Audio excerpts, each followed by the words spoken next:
Hello, my name is Alvaro Polar, and the video that I'm going to show you today is about how to use the differential element in order to demonstrate that the area of the circle is pi r squared.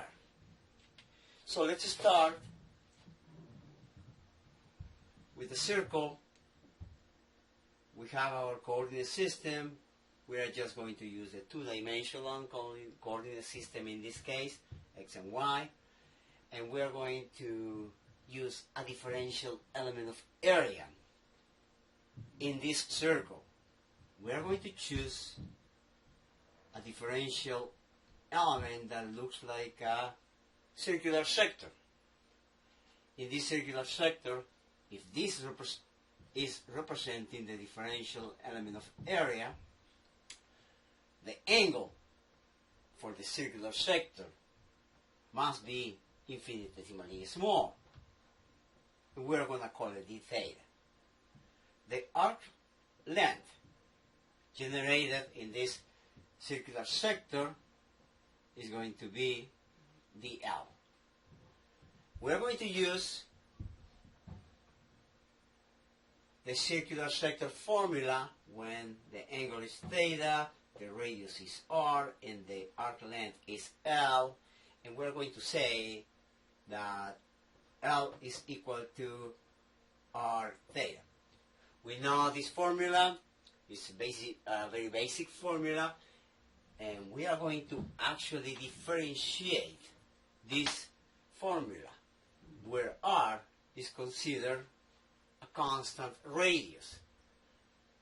The arc length depends of the angle theta. So, in this case, since r is constant, we apply differentials and we obtain a differential equation between the variables arc length and angle theta. Now, since this is a differential element of area, I'm going to take this differential element, I'm just going to write it up like this, with the origin on top and the arc length on the bottom. There's a reason for that. I'm going to make it look like a triangle. What happens if I draw a line between these 2 points? Then I have a triangle where this is the base and this is the height.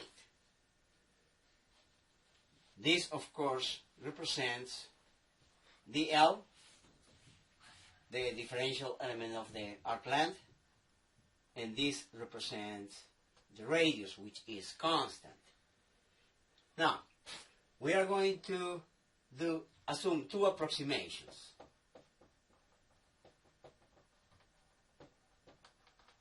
There are 2 assumptions that at the infinitesimal size, they are very accurate. So these are approximations that we are going to do.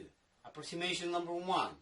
At the infinitesimal size, when the angle between these 2 lines is infinitesimally small, this dl is actually equal to b. So the base of the triangle is actually dl. And when these 2 lines are so close to each other, because this angle is infinitesimally small, the height of the triangle is actually equal to r, or can be considered equal to r, because they are so close to each other. So the height of the triangle becomes the radius of the circle. Now, we know that the area of the triangle is equal to 1/2 base times height. Now, since this is an infinitesimally small triangle, we can say that dA is equal to 1/2. The base is actually dl, and the height is r.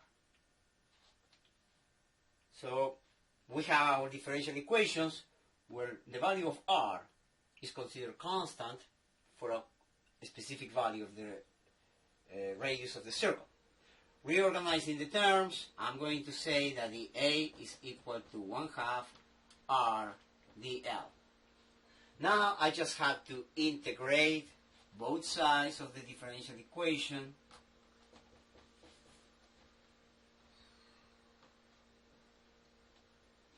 In order to finish the integration, I need to set the limits of integration. When there's no area, when the area is 0, the value of the arc length due to the increment of a magnitude of an angle. There's no angle, it's actually 0. If the angle is 0, dl has to be 0.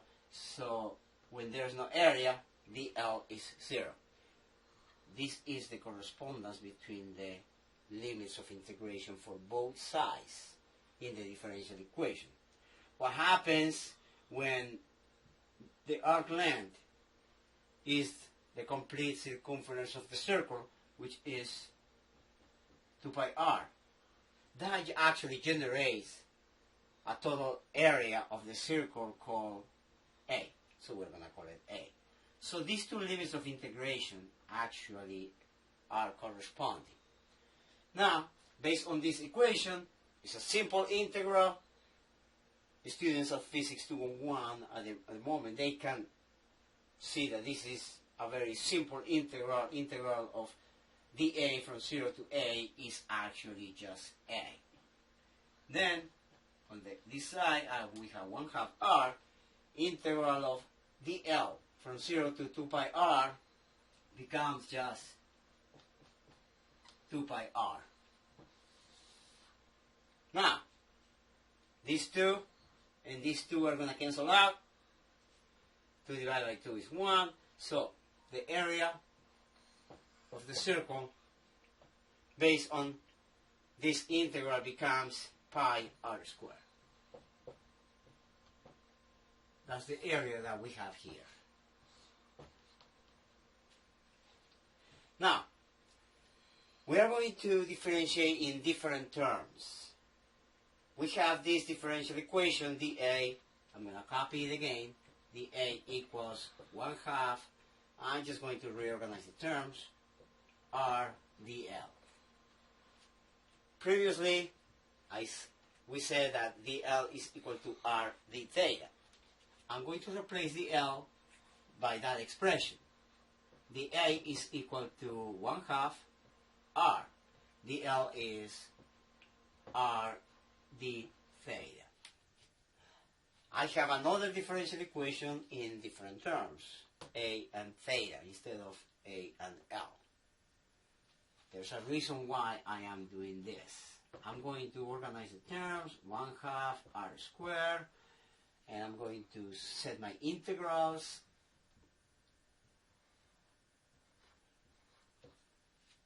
In this case, when the angle is 0,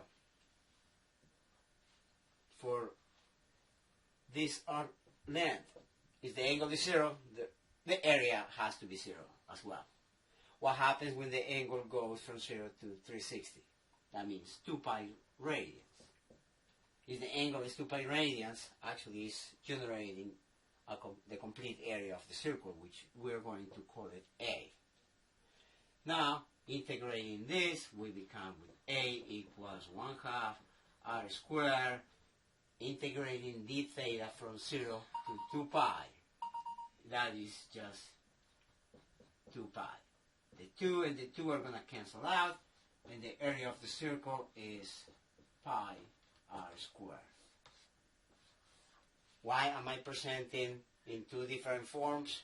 Because students need to get used to set up the differential equation based on the information that you have. You have to define your limits of integration.